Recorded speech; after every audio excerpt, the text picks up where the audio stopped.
وہی ذہن وہی چیز چل رہی ہے.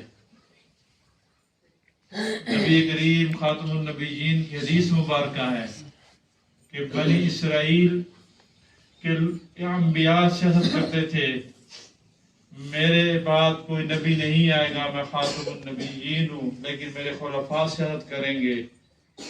حضرت ابوبکر صدیق نے سیاست کی، حضرت عمر نے سیاست کی، حکومت کی سیاست تھی نا جی.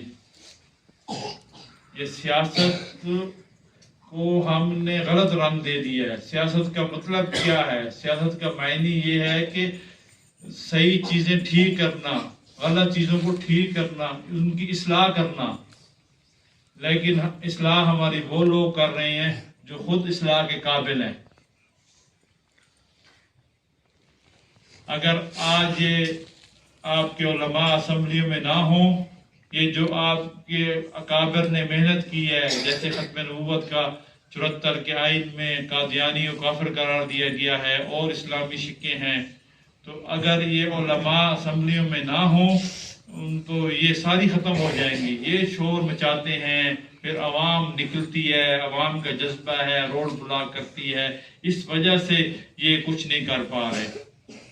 قادیانی جو ہیں، قادیانی اس ملک کے غدار ہیں، اس ملک کے آئین کو نہیں مانتے.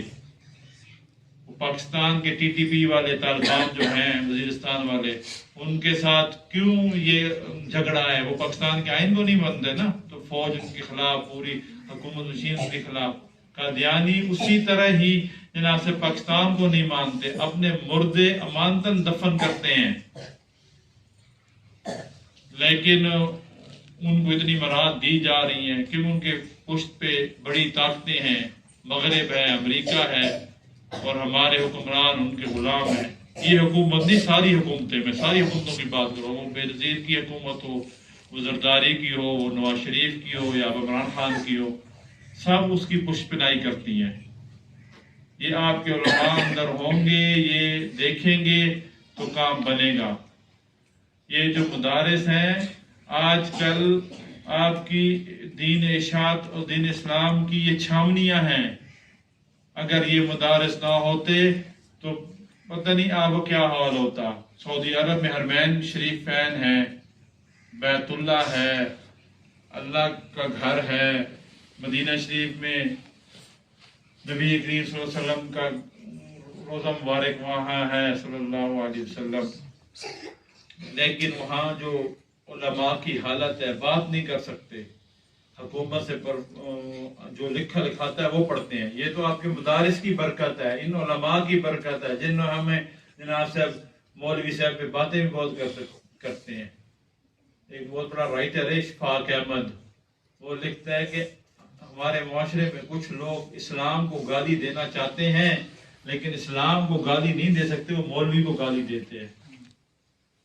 یہ مولوی بیچارہ پھٹے پرانے کپڑے پہن کے آپ سے مانگ بھی رہا ہے، آپ کے دینی کام بھی سارے کر رہا ہے، آپ کو دین کی طرف متوجہ بھی کیا ہوا ہے، تو اس کو متراضع اس نے بنانا ہے. اور آپ دیکھیں سارے مولوی یہ ہو گیا، مولوی ہو گیا. مولوی تو اپنا کام کر رہا ہے اور اللہ تعالیٰ نے اس کو ہمت دی ہے اور آئندہ بھی کرتا رہے گا. عوام نے بھی اپنا کام کرنا ہے. آپ بھی مسلمان ہیں، آپ بھی کلمہ گو ہیں. آپ نے اس مولوی کے ساتھ پوچھا جائے گا کہ بھئی اس مولوی کے ساتھ تعاون کیا تھا یا کسی اور کے ساتھ تعاون کیا تھا. وہ مدرسے کے لیے یا مسجد کے لیے آیا تھا تو آپ نے کیا تعاون کیا. یہ جو آپ زکوٰۃ دیتے ہیں مولوی کو، مولوی پہ احسان نہیں کرتے آپ، وہ تو اپنا فرض ادا کر رہے ہوتے ہیں.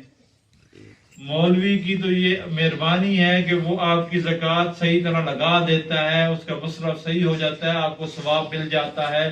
اور آج کل تو زکوٰۃ کے کئی لوگ لے رہے ہیں، لیکن مولوی کو پتہ ہے کہ زکوٰۃ کا مصرف کیا ہے، اس نے کس طرح لگانی ہے، وہ اس طریقے سے آپ کی زکوٰۃ لگا دیتا ہے. اس کا ثواب مولوی کو تو نہیں ملنا، آپ کو ملنا ہے. اور آپ مولوی پہ احسان نہیں کر رہے، اپنا فرض ادا کر رہے ہیں. دین کی خدمت کرنا تو ہر مسلمان کا کام ہے نا جی. اور آج یہ عہد کر کے جائیں جتنے بندے بیٹھے ہیں کہ ہم نے اپنے مدرسے کے ساتھ جو آپ کے محلے میں ہے، مسجد کے ساتھ، اس مولوی کے ساتھ اور کسی اللہ والے کے ساتھ تعلق قائم رکھنا ہے.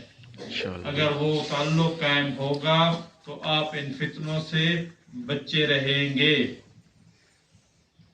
اللہ تعالی ہم سب کو توفیق عطا فرمائے. جو میں نے کہا آپ نے سننا، اس پر عمل کرنے کی توفیق عطا فرمائے. وما علینا الا البلاغ.